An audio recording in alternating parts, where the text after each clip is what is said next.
right, to help us understand deeper the intrigues into the battle for power, including the Northwest insisting on the Senate presidency, is Professor Sadiq Umar Gombe, who is the Deputy Director General Operations of the Northern Elders Forum. Welcome to the program. Welcome. Thank you so much, Prof. So talk to us about why the Northwest will be seeking this presidency when we have other regions saying that, look, there needs to be a political balance in the country so that the geopolitics of it will favor every region.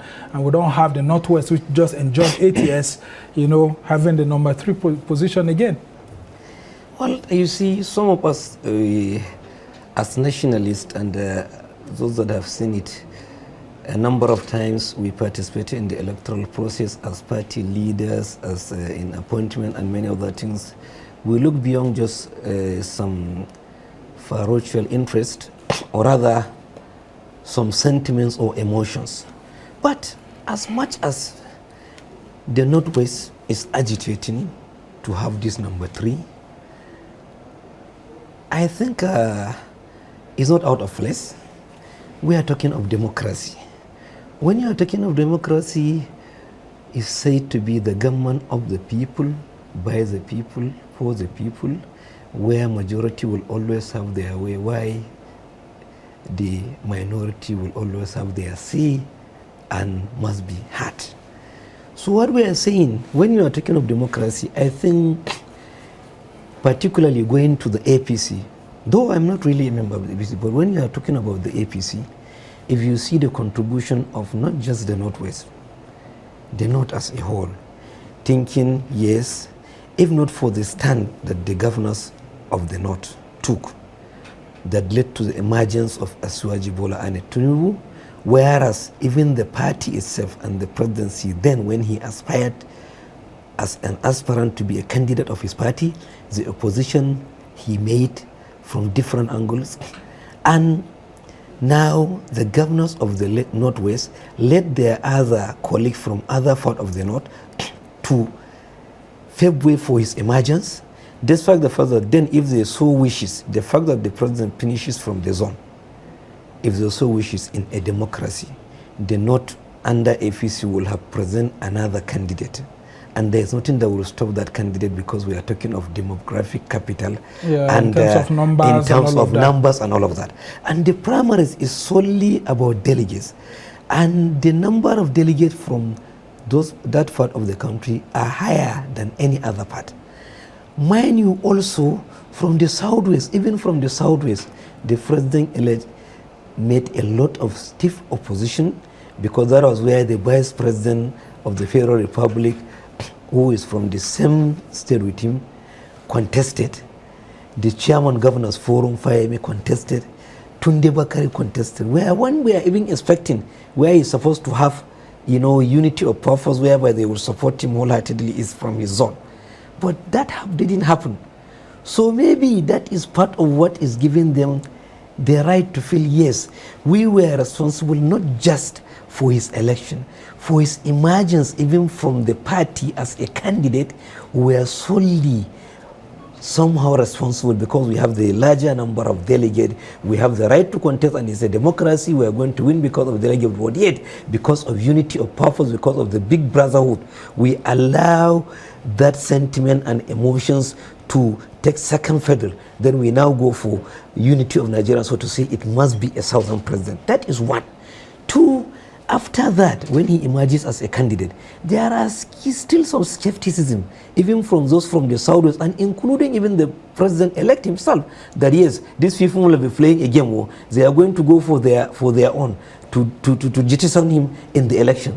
But still they remain resolute, and they stand out, and at the end of the day, the president-elect emerged with 8,794,926 votes, of which 5,590,something thousand, which is 64%, come from the same region that supported him to emerge as a candidate. Yeah, but the reality here is that people will say that from the power sharing formula we have, people like Abdulaziz Yari from the Northwest should not be insisting on the Senate presidency because the Southwest already has the president and then the Northeast has the vice president. Shouldn't power shift to the other region, I mean the South, as we have here? Why is Yari insisting, and we hear that some people have been talking to him to step down, but he has refused to step down? What exactly makes him, I think that he has a better capacity than all others? What I'm saying, in essence, democracy is give and take. Democracy, as it stands, as we said, is about the people, is about contribution in the electoral process and so on. This thing is not the first time it's happened in this country. Let me just take you back to the government that just finished. The government that President Muhammadu Buhari contested more than 3 to 4 times without making it, until when he got the support of the Southwest. Because of that support that the Southwest gave them the leverage after having the vice president. For 8 years in his administration, they equally ended up with having the speakership of the House for 8 years, one region out of 6. Vice president and Senate Speaker of the House of Reps for 8 years. And also majority of the projects in this country coming from that place because they contributed. Not that Buhari had been consistently getting 12 million votes in this country, which is almost 80% of the vote that he has been consistently getting since he started contesting in Nigeria political space, with only one governor in Nasarawa. But yet, but he couldn't get the presidency because he has to get 25% on 24 states in the country, and there are only 19 states that he has been getting that 25% in these 19 states of the north. It's only that he needs 25% in at least 5 more states or 6 to make it. 24 states and FCT. Yes. So now, the Southwest, what they contributed was that mandatory 25% in their states to make off the 25% first criteria to be satisfied for him to emerge. So if that happens, because in Nigeria a lot of things is associated with our history. If that happens, because of the contribution of the Northwest has been given the position of Deputy Senate President and then Speakership by the APC. Why are people like Abdulaziz Yari insisting that the Northwest should take the Senate Presidency, despite appeals? I mean, you are from the Northern Elders Forum. That's the talk here and there and all of that. What I'm saying, people like us in the Northern Elders Forum is not just even about it must be particular person or it must be really particular zone. We are talking about 6 geopolitical zones in this country. The Northwest, the Northeast, the North Central, the Southwest, the Southeast, the South. So what we are saying now, if you go to that, you are now talking that you have the President, Commander-in-Chief coming from the Southwest. We have 3 arms of government. These 3 arms, executive, legislature, and the judiciary. When you end up contributing 65% in anything or 64%. And again, the election of this Senate President is unique, other than the way it is with the executive or even the judiciary appointment. Judiciary is by hierarchy and many other things. They have their association processes and so on. But when you are talking about the leadership of National Assembly, what some of us in the Northern Elders Forum are even thinking is about, we have these senators, former governors, former ministers, former AGFs, former generals, former this, former that, former farmers and so on. They are people that we felt if they were allowed by themselves in their chamber under their rule to elect their own leaders by themselves consciously, leaders that they can trust, leaders that they feel they have the requisite capacity, exposure and fair degree to lead them, leaders that they can have understanding with, that they can be able to make laws independent of any other of the arm of government. I think it's better for Nigeria, it's better for our democracy. But the moment whereby we said it has to be unpicked in a place like a Senate of the Federal Republic or House of Reps, when you have 109 senators, all elected from different constituencies, and the constituencies is what guarantees them to be elected, not their religion. That's I always often say. Yeah, but I mean, the problem I have, and which so many Nigerians have, is that the thinking will be that, look, okay, if the Senate President is to be left open, like you are canvassing, and for every region to actually contest, why will some groups in the north actually be kicking against maybe Akpabio or kicking against the South-South geopolitical zone?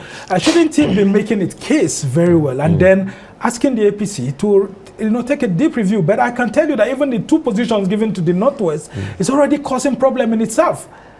So shouldn't the Northwest know how to manage these things? And when you see leaders, I mean, from that part of the region, coming out to say one or two things after President Buhari's 8 years in power, wouldn't it look like, it's a blackmail against other regions? It's not. There is because they have a huge number of votes. You see, when you are talking of democracy, that is why they make all the sacrifices to have a southern presidency. Despite the fact that they have the leverage and the wherewithal to now even have a next president if it is just solely on sentiment or emotions. But that is why we are wanted to jettison that. And again, that is why we want to always jettison the issue of people talking of so person have to be this because of religious configuration or so on and so forth, which is not part of our constitution, which our constitution didn't promote. Now, I always said it, but people look at it like somehow that now the number one Christian in the world is the fourth,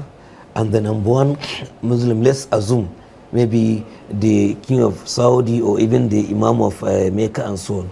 But that did not give them the eligibility to come and contest in Nigeria, because the first eligibility is you must be a Nigerian. Yeah. You must satisfy some distinct. And equally, for you to be elected a senator or whatever, you must come from one of the 109 constituencies. And there is nothing like religion in it. To the extent that some of us are even conversing or supporting the idea that yes, we have to delve away from this religious, from this region, from this, because that is what is draining us. It's Abacha that brought about this geopolitical issue. Yeah, I mean, which is not part of our constitution for good, but because we've been using it for planning over the years. But nonetheless, we have been abusing it, so and we have been using it negatively. Have one geopolitical zone or one particular region of the country holding a lot of positions, and which is what so many people are saying. And some people are even saying, going ahead to say that, look, former governors are beginning to hijack the governors of Nigeria. That Tinubu is a former governor, and then you have Shetima, who's a former governor, and now we have people like Akpabio and Yari all fighting to get the Senate presidency. These are former governors. Do you think that, don't you think that this is a challenge actually? A challenge in a sense, not a challenge in another way, because when we have former governors, if really former governors that have performed, that have the track record, that their experience and competence and capacity is there to bear on the next level of position, that they can deliver the good for democracy, what is bad about it? Even in the US, which is the most sophisticated democracy, you have things like that. You have to start, in fact, if not in Nigeria, there is nowhere in the world that you don't groom leaders. You groom leaders to start from the lower level, to understand the problem at their basis, then come off to the center state, then now come up to the higher level with the requisite expertise, experience, particularly in the 21st century where knowledge is the greatest capital. So that is what we are saying. If now you said, okay, fine, for the Senate President, it has to be from so-so place, it has to be Mustabi, that means you can go on to say NURWT, Road Safety Union, it has to be Mustadif. It has to be, you have to double into this. That's the missteps that these are the missteps. Took these are by saying that the Senate President has to be Gospel Akpabio. If they will have allowed the senators go beneath and do their homework and do whatever, it might be the senators must accept it. The moment you start to bring some frivolity into some things based on sentiment and emotions, people will also go back to think about their emotions. Don't you think that the agitations are coming from around the country because we can't afford to have a Muslim president, a Muslim vice president, and also have another Muslim, Senate president like Senator Abdulaziz Yari is trying to. Now, and those are the fears that people are having, that if Yari as a Nigerian and a former governor who understands how the country is, doesn't understand the mood of the nation, then it looks like something is wrong. What? Shouldn't elders from the Northern Elders Forum and all of you be, having this conversation? The problem is, like see, elders as elders, we have to think beyond what the ordinary citizen will look through. This issue of saying religion and so we have to disabuse it. If not, we are not going to go anywhere. Particularly in the 21st century, don't you where think knowledge it has is security implication? If you are somebody like Yari if you are talking about that, Ahmad Lawan, who is also another Muslim who's outgoing as Senate President, those are the things that people are saying. I am still hammering on this issue. If you are now talking of religion, then you say it's because of religion that another person from the north will not emerge. That means it's the same way that you are now going to go and hammer about 3 arms of government with a president, Senate President, who is the head of the legislature, and also the chief judge coming from the same region outside the north that have 64% of the vote, so and have this. That if Akpabio, for example, emerges, you are going to have if you frame being the head of the executive from the south, and then Akpabio being the head of the National Assembly from the south, and we have the head of the judiciary, the Chief Justice of Nigeria, coming from the south. And even then, the constituency matter surpasses the religious matter, because you cannot aspire to contest because you are from this. You are a pagan, you want to contest Nigeria, or you don't believe in any religion. Nobody will stop you. But you can't come from the Senate. The president-elect will not come to Adamawa and contest for the presidency from Adamawa. He must contest from Lagos. Akpabio must contest from Akwa Ibom. Just like Yari must contest from Zamfara. So the constituency balance and issue is far more important than the religious consideration. You think so? As far as the constitution is concerned, like it is, but it's not that is why it's not part of our constitution. So that is why some of us as elders, we want this thing to be shelved away. Allow this honorable gentlemen, 109 of them, to go into their chamber, let them converse within themselves, see what is the best for themselves. They will have independent. They cannot be cajoled. And some people say that's a trap because the northern part of the country has more senators than other parts of the country. You and I know that. Issue, if you are talking of religion also, the religion also will also hammer on them, because there are still Christian senators from the north. You can't run away from that. So that is why if we didn't do away with this and competently just centered ourselves on competence. You are here on this your desk, not because you are a Christian or you are a Muslim. You are here because you have the experience, you have the capacity, and so even before you are employed, they will say you must be a secondary school leaver, or you must have a first degree, and so on. But look at the eligibility in Nigeria. That is where we started to have the problem. Well, eligibility to a president, politics, they don't consider much of you that. have to this. But we have to start to move along with the majority of the civilized world and shun away this. Look at the president of England, the prime minister of England today. He's not even in English. Is said to be in India, why, and so on and so forth. A young man, why they just felt this is our problem today. We have so person with the capacity, with the distance. That is why I'm telling you, I'm not talking particularly about. If you want to run away from religion, you also have deliberate toileting often. Let's scout and see from the north, is there any candidate that satisfy other things that will do away or satisfy those diversities that they are thinking of running away? You will get many of them. Well, this is where we are. David Mark emerges as speaker, Senate President. Dogara emerges as speaker. Even in the north, they are minorities, but they are supported to emerge and spend 8 years. Even in Bochi Dogara, I brought you here to actually talk about this because there are fears here and there that Governor Yari will use his overwhelming influence to actually cause a storm in the National Assembly. And if that's the case, we hear that some northern leaders and all of that are being approached by the president-elect to actually see how, people from North can give him some leverage so that he doesn't look like he's also not pandering to the the thinking of the other religious faith like Christians. Shouldn't Yari be looking for a way to actually help Tinubu out? He's in the APC and he wants APC to succeed, and now the president-elect has a very huge task. He has to balance the religious leaning of his government. Shouldn't there be a camaraderie? And we hear that some northern leaders have been approached to talk about this, to discuss this with him. What will you say? For the president-elect, I know is a Democrat, is somebody that have huge experience and competence to manage things even higher than this. So I think the best way, rather than allowing it, I still want to reiterate, to be like an issue that so person will be denied because of his faith or because of where he comes from. I think this is where we are missing it. There is nothing as sentimental and emotional than this kind of issues. Well, somebody will be just sleeping, but he almost become a victim.